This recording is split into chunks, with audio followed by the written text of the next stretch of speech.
पहला उदाहरण में क्या कह रहा है, ए पी, ये हम लोग का ए पी है 3/2, 1/2 घटा 1/2 घटा 3/2। ये क्या है हम लोग का ए पी है। ठीक है, बता ही दिया है कि ये ए पी है। अब हमें इसको जांच करने की ज़रूरत नहीं है कि ये ए पी है भी या नहीं है, बस ए पी है। क्या मांगा के लिए प्रथम पद ए निकालना है और सार्व अंतर डी निकालना है। प्रथम पद, पहला जो पद होता है वही प्रथम पद होता है। ए तो हम लोग को दिखाई पड़ रहा है कि 3/2 है। अब हमें क्या निकालना है, सार्व अंतर डी निकालना है। डी क्या होता है, तो दूसरा में से पहला को घटा देते हैं, मर्जी आप लोगों की। अगर इन दोनों में निकालना है तो क्या करेंगे, इस तीसरा में से दूसरा को घटाएंगे या फिर चौथे में से तीसरा को घटा देंगे, जो मिलेगा वही हम लोग का डी होता है। तो लिखेंगे हल।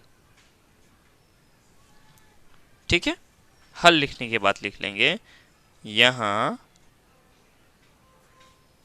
ए बराबर कितना है, प्रथम पद ए हो गया, ए बराबर कितना है 3/2, 3/2 हो गया। ठीक है, अब हमें क्या निकालना है, डी निकालना है। डी भी मांग रहा है ना, तो लिखेंगे डी बराबर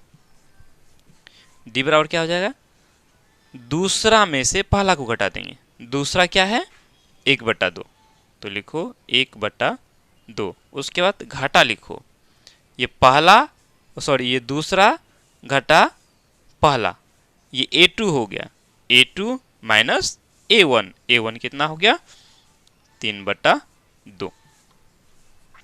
ठीक है, चलो बन गया। अब इसको क्या करेंगे, जानते हैं इसको बनाने के लिए सेम है। सेम है तो एक बार में ही क्लियर कर सकते हैं, खैर कोई बात नहीं, इसको ऐसे कर लेते हैं। सेम है तो हम यहाँ लिख लेंगे, उसके बाद 1 घटा 3 तो हो ही जाएगा। आगे अगर और करना है तो क्या हो जाएगा, 3 में से 1 चला जाएगा तो क्या बचेगा, 2 बचेगा, 2/2 हो गया। क्योंकि ये माइनस कहाँ से आया, क्योंकि 3 में से घटा है ना, 3 का चिन्ह घटा है तो यहाँ घटा रहेगा।